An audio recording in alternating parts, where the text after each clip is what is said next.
There's a chapter in my book called Don't Let Your Children Do Anything That Makes You Dislike Them.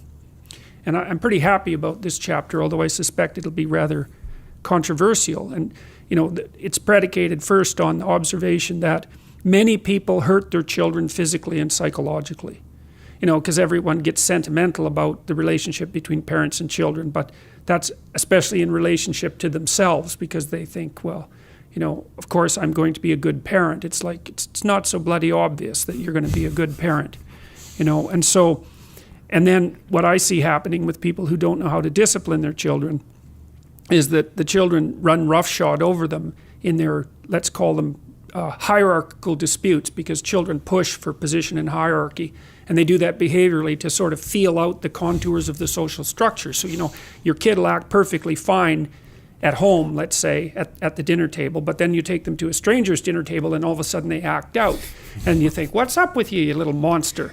And what's up is that they're trying to figure out what the power structure is in the new, they don't know this, of course, but they're acting this out. They're trying to figure out if the same rules apply in this new situation as apply in the old situation. And they can't ask that, and they don't even know that they are rules exactly. They're regularities that they've learned.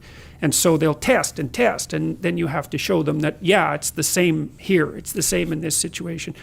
But lots of parents are very uneasy with disciplining their children, partly because they believe that if you give a child infinite freedom, that's best for them, and that constraints are inappropriate, which is really just, well, I don't know what to say about that, except it's so untrue that it's very difficult to think of anything that's more untrue than that.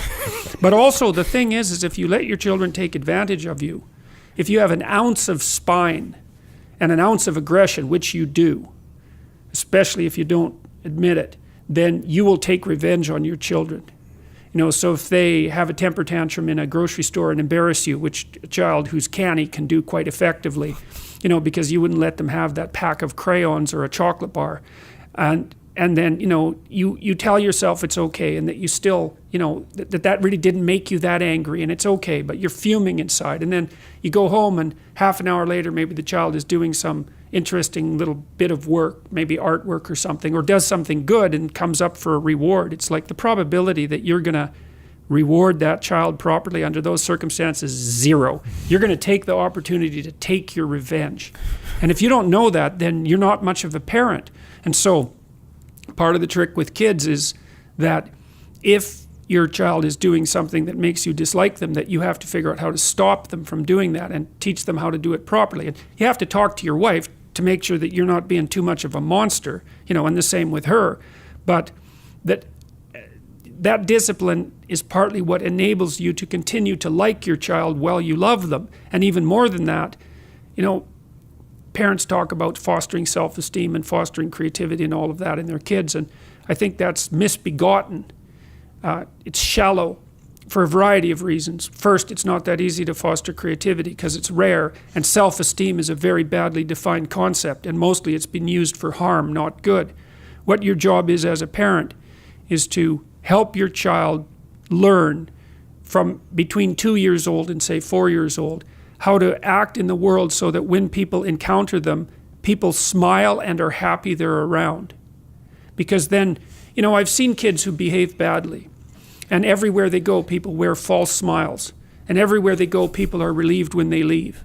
And that means you think about that world from the child's perspective. Everyone's lying, and everyone hates them. That's their world. And then if you have your child, capable of adhering to minimal social requirements, like maybe being able to sit at the table in a civilized manner for an hour and being grateful for being fed, let's say, and knowing how to share and knowing how to pay attention to adults, and not having that, that kind of terrible cynicism and arrogance that can develop even in a 4-year-old child who's always had its way, then they'll interact with adults in a manner that bring out the best in the adults. And everywhere they go, everyone smiles at them and pats them on the head, maybe even tells them useful and interesting things. And so the whole world opens up for them. And that's all a consequence of you having enough courage to admit to yourself that your child can do things that you don't like, and that you will take it out on them if you don't straighten it out. And people don't like that idea because they think, well, I'd never do anything. I love my child. I'd never do anything to hurt them. It's like, yeah, God, right. You're so asleep if you think that there's almost no hope for you. You have to think, I'm way bigger than this child, and I'm way meaner, and I'm way trickier, and I'm way more unpredictable.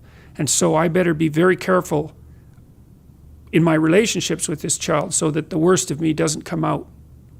And then that gives you enough intelligence to make a disciplinary framework that's minimal and enforce it properly and carefully.